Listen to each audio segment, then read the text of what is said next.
And I will multiply your seed as the stars of the heaven, and I will give your seed all these lands, and by your seed shall only the Christians be blessed. Or by your seed only the Jews will be blessed. Oh wait, let's actually read what it says. And by your seed shall all the nations, the word that's used there is goyim, goy, of the earth bless themselves. They'll have to bless themselves. How do you bless yourself? Yahuwah owns it all. You shema and you shamar. You have the ability to choose to perceive his word, discern his word, understand his word, apply his word, then shamar, to guard it, protect it, treasure it, obey it, live it. Because that Abraham shema to my voice and shamar my charge. This is what it says in the Hebrew. My commandments, my statutes, and my ordinances.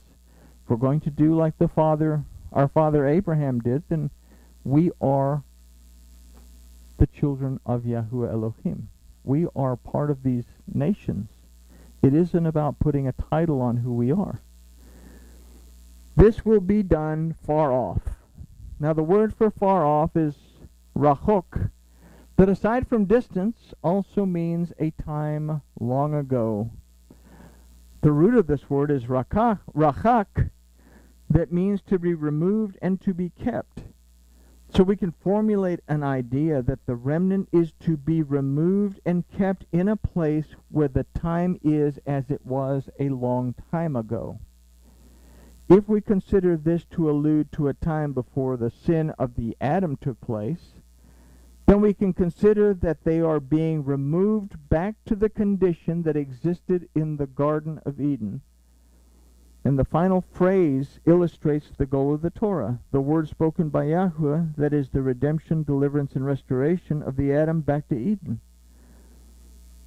This is what Paul had to say in Romans 10:4, that is so corrupted in King Jimmy and most of our English-based Bibles. King Jimmy and most of our English-based Bibles, it says, for Christ is the end of the law for righteousness for them that believe. But the Aramaic and the Hebrew says for Hamashiach, in other words, the anointing of Yahuwah, that thing that was lost after the sin of the Adam, the anointing of Yahuwah, is the goal of the Torah towards righteousness to everyone that believes. So it's after this final time of teshuvah that takes place in the very midst of judgment, or in the very midst of the judgment of Yahuwah, that the shofar will blow. From here the nations will be told to prepare themselves for battle, as the battle of Armageddon, or Armageddon, will soon begin. What these verses have illustrated to us is the immense love and patience that Yahuwah our Elohim shows. They illustrate the extreme mercy and grace that he extends. And these verses also illustrate the hope that the world as a whole has. Finally, they will, as the first word, or the world has, and finally, they will, as the first word that we considered in verse 7, behold.